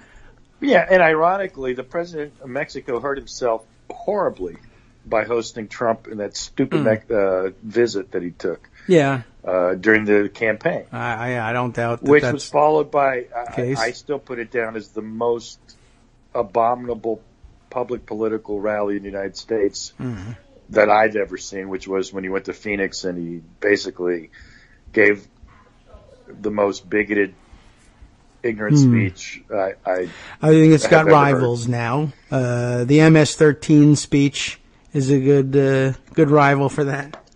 That's true. The Boy Scout speech. Yeah, I mean that one just for sheer outrage. But yeah, the MS-13 speech in Long Island, I think, scores big points with his his American Psycho fantasy about how they're carving up beautiful girls and torturing them. I mean, did I say they or did I say me? I meant them. Whatever I said, I meant Do they MS-13. pee on them first? Yeah, because then, right. Oh. So I don't know what's going on with that, but yeah, I was waiting for, and I again, it's probably just a matter of international diplomacy. You don't say things like this because it could always get out. But for the Mexican president, he's basically, this was another revelation. His superior negotiation style is to beg, please, I don't care if I build the wall. I don't care who pays for the wall. Just stop saying you won't because it's hurting me politically. To which the Mexican president should have said, I don't know if you're aware of this, but we're a totally separate country. Our politics is completely separate. I mean, we have relations, of course, but I don't need to it doesn't help me any to help you. I hate you. I do better here the more I say so. Yep. Why am I doing you a favor? I mean, at the risk of this eventually getting out, kiss my ass. What's wrong with you? Do you not get that? I don't report to you. I don't care what you do. I don't care who you are. I'm talking about not paying for the wall because that sells in Mexico. And we're not going to do it. Because it was a dumb thing for you to say in the first place, not only because who would pay for it, but because what mechanism have you got what are you going to come over here and invade us and raid our central bank and take the money? I mean, I don't want to give you any ideas, but I guess if you can pull that off, go for it. But otherwise, until then, bye. Well, we've done it in the past. Yeah. I guess we could do it again. Right. He loves Andrew Jackson. But it just goes to show the level of narcissism he has. Yeah. He would think Peña Nieto would care how he looked. I don't think you heard me. I'm Donald Trump. This makes me look bad. Here's what I'm going to give you to not make me look bad. That would work. I won't do this or I will do that. That's deal making. Yes. I want this, and I'm going to give you this so I can get that. And as far as I can tell, there was no offer of anything. Although at some point he says, well, I'll stop talking about the wall and you stop talking about the wall. We'll stop talking about the wall. Well, you're doing yourself a favor. Stop talking about the wall.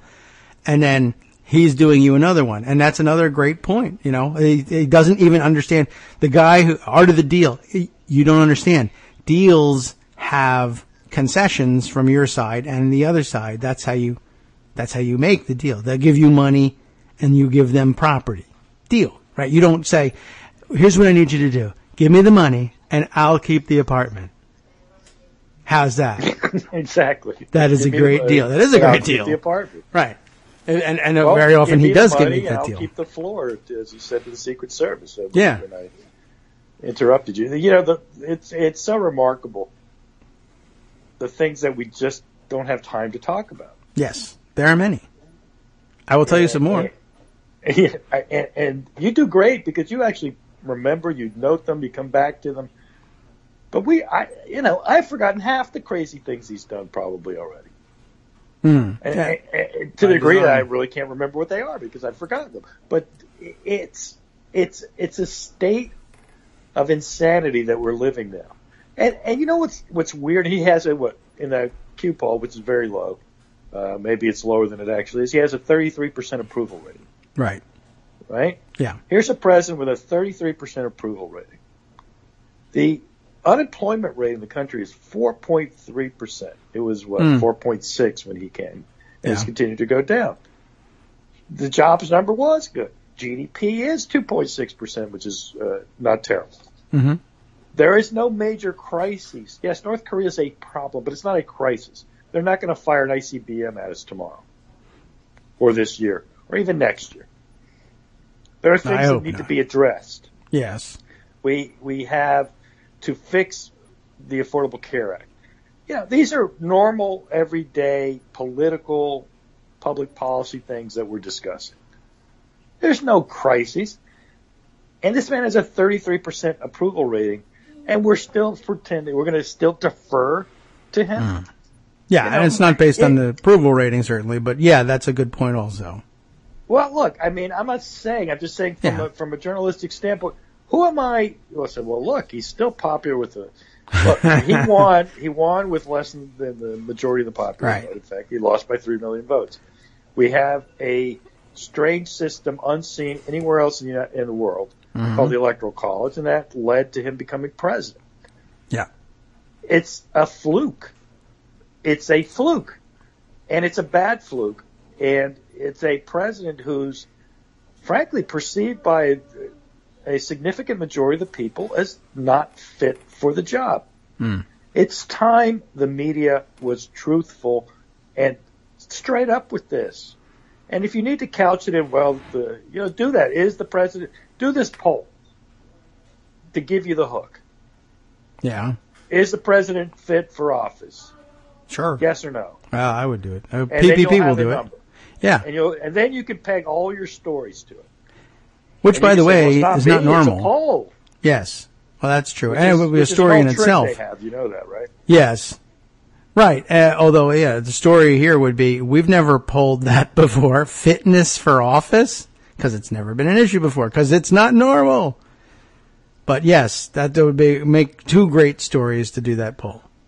Yeah, I would admit to you, it has no intrinsic value other than to permit you to, in your weird construct of both sidism, say, well, look, it's not me, it's this poll result. I got to report on this poll result. It happened. I can't ignore it. If I do, it's bias. Sure. Exactly. And look, they know how to do that because they stick in poll questions just for that purpose. Perfect example, and I'm going to switch gears on. You remember that crazy "what did Dems stand for" question that the Washington Post put in? That sparked 2 weeks of stories about how, then the better deal came out and all that. Yes, okay. That's a put-up question. That's a push question. Yes. It's designed to drive a story because it is not a proper poll question, and the pollster knows it. You do not do a closed-end question like that. You just don't. You would say something like, what do the Democrats stand for? Open-ended. And they'd say, well, being against Trump, whatever. There'd be a series of, or you have 7 or 8 choices. You don't put yes, no. Do the Democrats stand for something besides opposing Trump? Yes or no? Well, it just creates a biased result. And the reason they did that was so they could write those stories, because they wanted to write those stories, and they were trying to figure out how they could justify writing the stories, and that's what they did. Now, I thought stupid, but fine. Now, just do a real question is fitness. The man is not fit for office. You know it. Objectively, you know it as journalists. Everybody knows it. So if you just need a hook, do this poll question. Yes or no, is the president of the United States fit for office? Yep. And it's going to be a majority no, because he's at 33% approval rating, and that's going to be the stand-in for whether you like him or not. That's because most issue polling is like that. Look, you look at the Russia polling when now Republicans love the Russians, which is one of the most amazing things of all time. One of them. There's always something more amazing, but that's certainly up there. This is the party of Reagan, evil empire. Yes. Being against Russia was what they were. Yeah. For 50 years. Cutting taxes and hating Russia. Yes. Were certainly the 2 of the 3 or 4 most important things you would know about them. Yes. Because people wouldn't say they hate, black people, because that wasn't, you couldn't report that straight up, even though now you can. Part of it. Now you can. Right. Trump brought it out. Thank you, Trump. It's why he won the primary. That's true. They do. They used to hate Russia, but now Russians have money. So now, like South Africa, we have to have constructive engagement. Right. You know I will give the Republican Congress this much. I don't know if they were afraid, because the votes were overwhelming on sanctions. Yes. And I don't know what drove that, but maybe it was principle. Maybe they just remembered, the Russians aren't going to be popular in a couple of years after Trump's gone, and I'm going to have to live with these Russia issues. So it could be that, because Russia is exclusively a Trump issue. And as you and I detailed during the campaign, it very much predates the election interference. Yes. It right. is why he still had a business in 2008. And it goes to, the Mueller story about him looking back at the financial transactions. Mm-hmm. It was obvious that he had to go back, right? Yeah.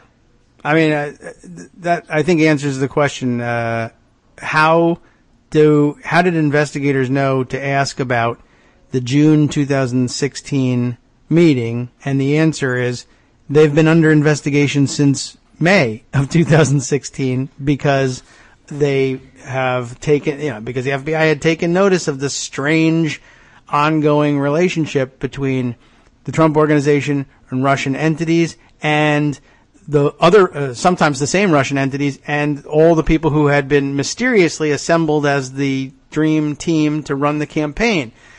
And it became quite obvious. And we now found out that Carter Page was a huge link in all this. He's been under FISA surveillance since 2014.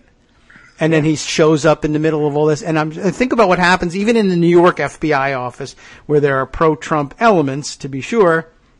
They're sitting there looking at it and saying, this is really strange. Trump Tower, we know, is full of Russian mobsters because we have FISA warrants on almost all of them because they're gangsters. And it's been pretty easy. So they're all concentrated in Trump Tower. Paul Manafort, who lives in Trump Tower and who has also been picked up incidentally in surveillance because he keeps dealing with foreign officials who are under direct surveillance, because all foreign officials are. And now he's running the campaign, and now they have hired a foreign policy expert. There's millions of foreign policy experts out there, thousands of names they could have chosen. They happen to have settled on somebody who has no serious credentials, but is already independently on their own under FISA investigation for relations with Russia, Carter Page. What are we supposed to make of this? Carter Page is not an expert in anything. No. I mean, this is crazy. But even if he was, heard of a man in foreign policy. Even if he was, it would still set off the same alarm bells. The fact that he's not is just like, well, duh. Of course he's there because of the Russians. And they have like 6 different independent threads all being woven into this campaign. And then a month later, when they finally realize, oh my God, this is a grand convergence, a conspiracy theory to unite all conspiracy theories about Russian intelligence operations in the United States, a month later, they're all going to meet in Trump Tower. Wow. Okay, I guess we ought to ask some questions about that. If you're wondering why is it that we knew so much about other relationships with Russia, we just found out about the Don Trump Jr. meeting. The rest of us found out about it like a month ago, and there's already subpoenas on that. How did that push its way to the fore? And the answer is because that was the genesis of, we finally have something here. Up to this point, it was like, this is suspicious, and this is suspicious. But the only way we're really going to get to the level of, oh my God, they're definitely colluding, is if they're dumb enough to all meet together in Trump Tower. Let's just sit here and wait and see if oh my God, they did it. Even before I finished my sentence, they're meeting. And guess who's going? Veselnitskaya is there. The other one who's the former Army intelligence agent who keeps showing up as a lobbyist on quote unquote adoptions. He's there. We got, the rogues gallery of, canaries in the espionage coal mine have all decided to meet in Trump Tower. You couldn't do it in Starbucks, Remember nothing? the genesis of the meeting. It's Rob Goldstone, who's connected to Agalarov. Yeah.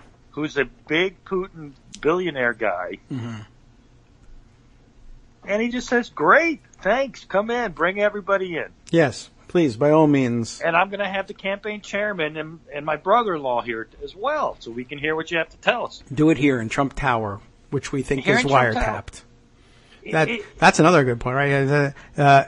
Convening the meeting there is not the action of a guy who thinks his building is wiretapped. You know, I mean, Obama, he's wiretapped the Trump Tower. Oh, really? So what are you going to do about it? Well, have a secret meeting with Russians in it. Okay. I guess. That sounds like a good idea. I would say we meet elsewhere if you think the building's wiretapped. That's what I see in the movies. But okay. You go ahead and have it in there. I don't know. He's nuts. So, I could tell you some other things he's crazy about. if you're interested. I might even be on hold on your end. I don't know. Anyway, so here's a couple other things I thought I would throw in there as we were discussing earlier on. Hey, David, it's yes. My apartment here in Florida is getting on fire. Cleaned, and I had to run away from the vacuum cleaner. I see. All right. Well, anyway, I can use this as a transition. Sorry, it's not a Trump apartment, though. She's not a Russian, right? Okay, and it's not Trump building.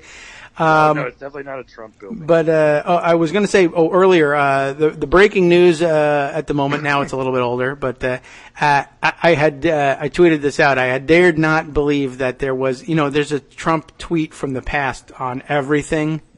Yes. And I knew there was something. I used to see him tweet about, and everybody knows he famously would tweet angrily about Obama taking vacations, and of course he's now going on 17 days. Vacation, right. And I hadn't dared believe that he had ever tweeted complaining about President Obama going on vacation for 17 days, but he did.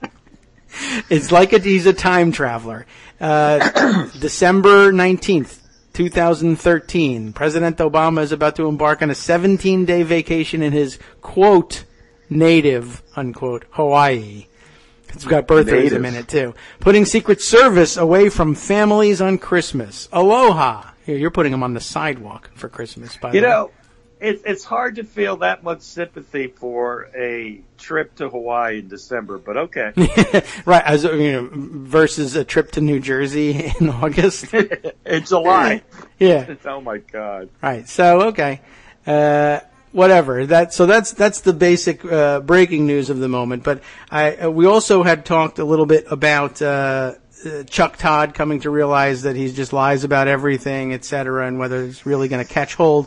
Aaron Blake helpfully put together in the fix at the Washington Post 9 times. He originally titled it, by the way, 7 times, but he had to up it to 9. You can see in the URL. 29 the original URL. You're right. The URL is 7 things the Trump team denied and then later confirmed. But the current title is 9 times the Trump team denied something and then confirmed it. So just to run down the list quickly, we don't have to necessarily give every detail. First, that Trump was involved in Donald Trump Jr.'s Russia statement, which we now know is actually true. They deny it, and then come back and say, yeah, we did it, but something. Number 2, that Trump is thinking about pardons. Jay Sekulow, again, by the way, involved in this denial. Pardons are not being discussed and are not on the table. Confirmed by Donald J. Trump on Twitter. There he goes. While we all agree the U.S. president has the complete power to pardon, why think of that when the only crime so far is leaks against us? Fake news. The third one, that Trump decided unilaterally to fire FBI Director James Comey. Sean Spicer denies it. Huckabee Sanders denies it. Kellyanne Conway denies it on May 9th and 10th.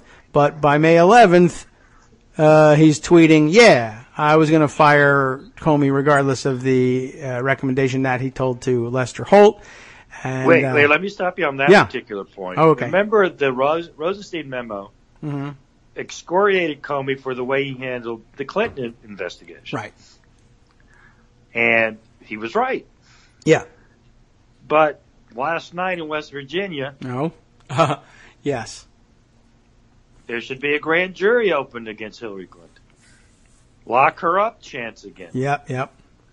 So, there's another lie. Right. Yeah, right, true. Oh, yeah, he treated her very unfairly. Not as unfairly as I'm about to treat her, but yes, that's not okay. Unfairly enough, apparently. Right. Apparently the problem was it wasn't very, very unfairly. That's why he had to fire her.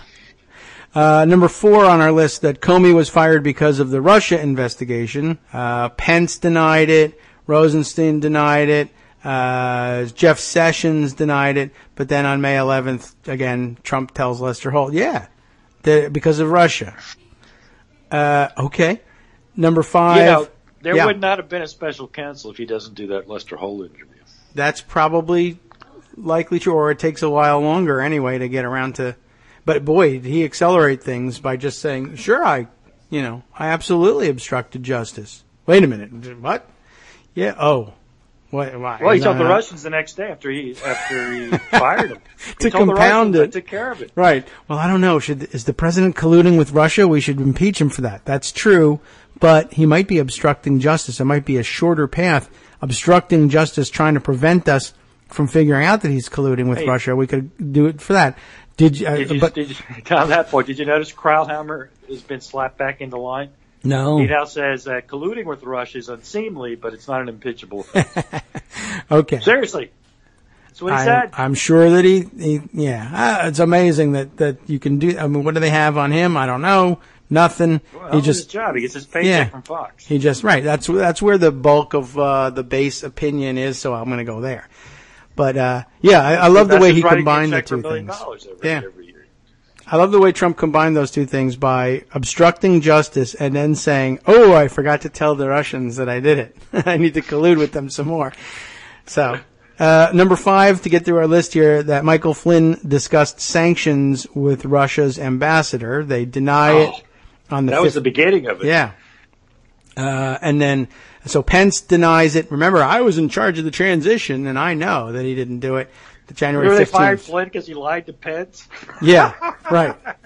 There you go. So then, of course, that confirmed in the end, and that was hard to deny. Number 6, that Trump's Navy Secretary nominee was going to withdraw. It's a minor point, but after CBS's Major Garrett reported the Navy Secretary nominee Philip Bilden was likely to withdraw, Spicer tweeted a denial on February 18th. By February 26th, of course, he's gone, and the Defense Secretary, Jim Mattis, comes on to confirm it. Number 7 was that Trump shared classified information with Russian leaders in the Oval Office. H.R. McMaster, Mr. American Hero, saving the Republic, denied that one on his behalf on May 15th. But then by May 16th, he's a hero again when he comes back and says, yeah, okay, he did. But it was appropriate. Yeah, remember, he does a crowd hammer. McMaster was put out there to lie, and he did. Yeah. So when they talk about McMaster now, and he's going to be the conscience, and he went out there and lied. Yeah, so he does it, and he does the crowd hammer thing, but he does it in one day. That's a lie. Okay, it's not a lie, but it was not inappropriate for him to tell the Russians that he was obstructing justice because whatever. All right.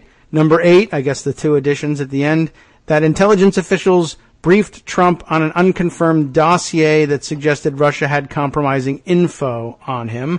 They denied that they got that briefing. On January 10th, Kellyanne Conway says, no, they never briefed him on it, to Seth Meyers, the newsbreaker. Then July 19th, Trump, again, on his own, to the New York Times in one of his rambling interviews, ends up confirming it. I think Comey shared it so that I would, because the other 3 people left, and he showed it to me. So anyway, in my opinion, he shared it so that I would think he had it out there. Asked whether it was used as leverage. Yeah, I think so. So he's busy, he thinks he's accusing Comey of a crime, and I don't know whether he realizes it or not, but he ends up saying, Kellyanne Conway said they didn't show it to me, but he did, to commit a crime. Okay. There's another lie that is one of long-standing by Trump. Mm-hmm. And it was the lie about the investigators in Hawaii who had found amazing things. Yes, that too. Where Trump was born, where Obama was born. Mm-hmm. Of course, that investigation, as you might recall, was led by one Joe Arpaio. Oh, I didn't realize that. Yes, now the criminal Joe Arpaio. Yes, the one in jail. The one who should be in jail and should have been in jail for a long time. Trump has never explained that statement. I didn't make never. it. And, he finally said, I believe the president was born, grudging between his teeth, pissed that he had to say it. Yeah. But he doesn't explain all the other things he said during that time frame. I imagine he just will ignore it like a bad shot in golf, but yeah, no one will be able to hold him to that one, right? But he needs about 10 mulligans on the birther story. Yes. Well, right. I explained that already. As I already said, I believe the president. Okay, whatever. That's all we're going to get out of him, I guess. Yeah, and then, of course, there's the unmasking, beginnings of the unmasking walk back. There's more. I think this number will go up. Yeah, I mean, and that's McMaster, again, leaking that he's looked at it and there was no improper unmasking. Of course, Richard Burr said the same thing from the Senate. But the House Judiciary Committee is insisting that there be an investigation of not only unmasking, but of Comey and of Hillary Clinton. Oh, yes, right. Well, we'll get right to that. The ninth one, by the way, and I refreshed it to see if it had gone up any, but it hasn't. So Aaron stopped on this one. The ninth one is actually about the denial that Trump had a tense conversation with Australia's prime minister. Of course, now we know that it's true. And not only was it tense, it was stupid. So that's well, the tense with the is nine. in the eye of the beholder. Man, that's a judgment call.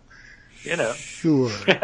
I guess we could both say that. Both sides, David. Both Maybe. sides. So yeah, that's about. Well, that's it on the list of lies. I would like to enter one more piece of evidence onto the record going into the weekend, which is let's see, it's from the Washington Post, and this caught my eye. And I have a story on this, and I don't know if we got to it earlier. It is this: the headline on what I guess would be an opinion piece. This Trump real estate deal looks awfully like criminal tax fraud. That's interesting, right? Two tax lawyers break down the president's sale of 2 condos to his son. I know I've seen it. I don't know if we made mention of it. Oh, wow. It was a pre-inauguration transfer of 2 Trump, I think, tower condos, but maybe somewhere else. Might have been Soho condos to Eric. President Trump, it says, clearly doesn't want to release his income tax returns to the public. Members of the public and commentators have progressed through stages of outrage, speculation, and acceptance that they'll never see the goods, while others have made attempts to pry the documents free, such as proposed legislation in New York and other states that would require presidential candidates to release their returns. But Trump's most pressing tax problems may come from somewhere else entirely. The pre-election transfer of property to a company controlled by his son that could run afoul of the IRS. And I guess we should mention in there that he didn't just say, I sold these to Eric. He sold them to, E.T. LLC kind of thing. Of course. Yeah. ProPublica and The Real Deal, who I'm not familiar with, did the story. It was in April of 2016, a limited liability company managed by Trump, Donald, sold 2 condominium apartments to a limited liability company managed by Eric Trump. Why do you need to do that? I don't know. They were on the 13th and 14th floors of a 14-story full-service doorman building at 100 Central Park South in Manhattan. Oh, it might not even have been a Trump building. It's prime Midtown neighborhood, yet the sale price for each condo, just $350,000. Although the condition and square footage of the apartments, 13G and 14G, are not readily known, a popular real estate website shows that G-line apartments on both the 5th and 8th floors are 1-bedroom, 1-bath units just over 500 square feet. Well, that's a hell of a price for that'll tell you about Manhattan real estate. Anyway, 2 years before the Trump transaction, apartment 5G, again, what did we say? 500 square feet, 1 bedroom, 1 bath, $690,000. That's Manhattan for you. Maybe the 2 units in question were in terrible shape. Yeah. That's really not. It might be worth $100,000. I'm not saying in tax savings, but he's a billionaire. Yeah. By the way, 2 months before the sale to Eric Trump's LLC, those units, the very same, were advertised for sale at $790,000 and $800,000, respectively, the 13th and then 14th floors. So he sold them to Eric for $350 apiece. If a sale between a parent and child is for fair market value, it doesn't trigger a gift tax. But if a parent sells 2 expensive condos to his son at a highly discounted price, for example, then the parent makes a taxable gift, in part. In that case, the seller must pay gift tax of up to 40%. In this case, that might have run the president somewhere in the neighborhood of, ironically enough, $350,000. Each taxpayer has a $5.49 million lifetime exemption. Every taxpayer. A married couple has 10.98 in exemptions, meaning you can give away that much money without incurring the tax. To claim a transaction is covered by that exemption, though, you have to file a gift tax return. Well-advised wealthy individuals typically fully use those exemptions by making gifts to family members as soon as they have the assets to do so. So if Donald Trump sold the apartments to his son's company for less than fair market value, he needs to file that gift tax return, even if he wants to claim that the sale isn't taxable because of the exemption, but I doubt he's got any of that left. The government wants to know what gifts people make because gifts are taken into account when determining the value of a person's taxable estate at death. Blah, blah, blah. More and more about it, but we can probably just end it there. Yeah, he gave a sweetheart deal as between one of his LLCs and one of Eric's. And if you had seen his taxes, you would have known that right away, and he would have been in trouble right away. And yeah, people could have ignored it, but just another of the reasons why he's hiding things, and probably the most clear-cut example of if you finally got a hold of that stuff, yeah, in normal times, you're nailed. They would get you for that, but we're never going to find out. Yeah, I actually, we only have a few minutes, but I actually think the money laundering thing is really going to be the most interesting piece. This is the most clear cut in terms of, well, we know, I mean, both parties are Trumps. You can't escape. No, this is obviously interesting. Money laundering much more important. I just think the money laundering thing, we've talked about it, and I would actually love to listen to our archives because I'm pretty sure we were talking about the Russian money well before the summer of 2016. You and I. Maybe. I should check that out. It's only because it was being reported. I do feel confident that we were doing that. Yeah. And it was being reported, but we were paying attention to it, and other people were kind of passing by it. Yeah, we thought it was central to understanding Trump and what his business acumen basically was as a money launderer. And the most famous transaction was the selling in the depths of the real estate depression that occurred in the late 2000s to that Russian mafia boss for what was it, $98 million? Right, like 95 something for a teardown. For a teardown for a property that shouldn't have gone for more than $20 million. Mm-hmm. And it was a money launderer. Yep. And that Mueller hired a very prominent money laundering expert. He did.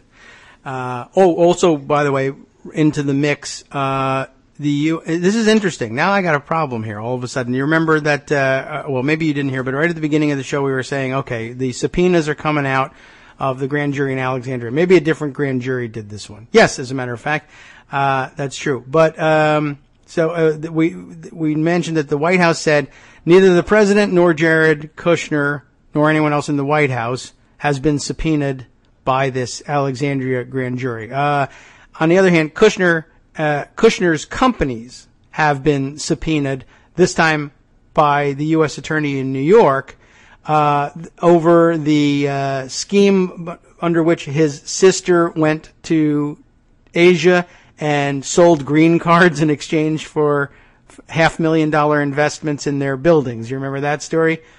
That this is a couple of months ago now. So apparently the New York's U.S. Attorney is handling that side. I wonder if that ends up getting transferred over, or if they're just going to go after the company and the sister independently and say regular prosecutors can take care of that. So it's not the case that Kushner is unconnected to any subpoenas in connection with corruption of the Trump administration. It's just that it's coming at him from an oblique angle and a different grand jury.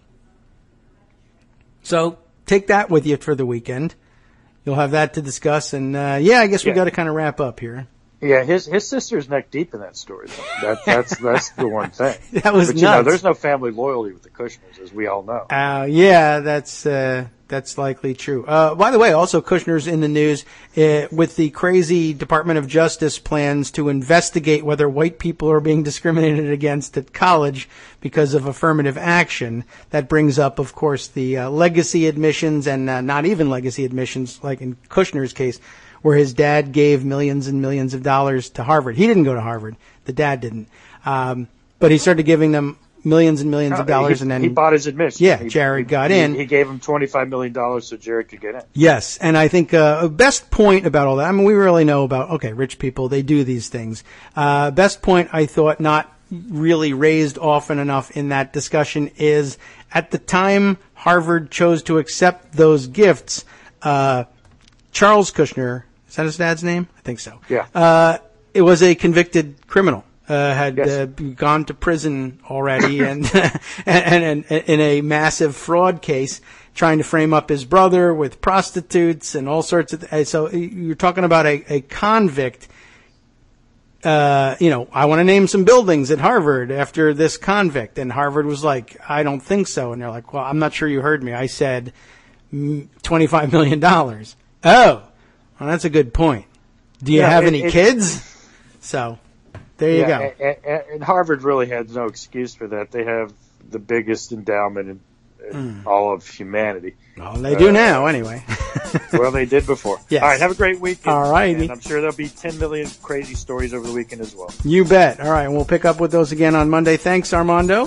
Always good to talk with you, and makes the show that much easier when we have some conversation to go with. I think I gave you plenty of ammunition for discussion over the weekend, and I'll start trying to record some of these shows or some of these stories that haven't quite broken through yet, including one. Yes, thank you very much, Brian Monroe, for sending me about the KXL pipeline. Definitely want to get that one in there. In the meantime, for all the news that we managed to miss today, do stay tuned for the after show coming up next right here on Netroots Radio. And here's what they got on tap. Jeff Sessions threatens to illegally hold anti-crime funding to sanctuary cities, with former Maricopa County Sheriff Joe Arpaio back in the news here again. Found guilty of criminal contempt, immigration advocates set out to dismantle his racist legacy, and White House advisor Stephen Miller's cosmopolitan insult is very familiar among white supremacists. We'll find out about why after this on the After Show. Plus more on the last half of their program. Moderate, heavy drinking may protect against Alzheimer's. So let's all go out there and drink tonight, especially if you are white, older, and wealthy. What? That's not even fair. How did that work out that way? But you get all the breaks. Amazing. Well, a little bit more about what's coming up next after this. From Daily Kos Radio on netrootsradio.com.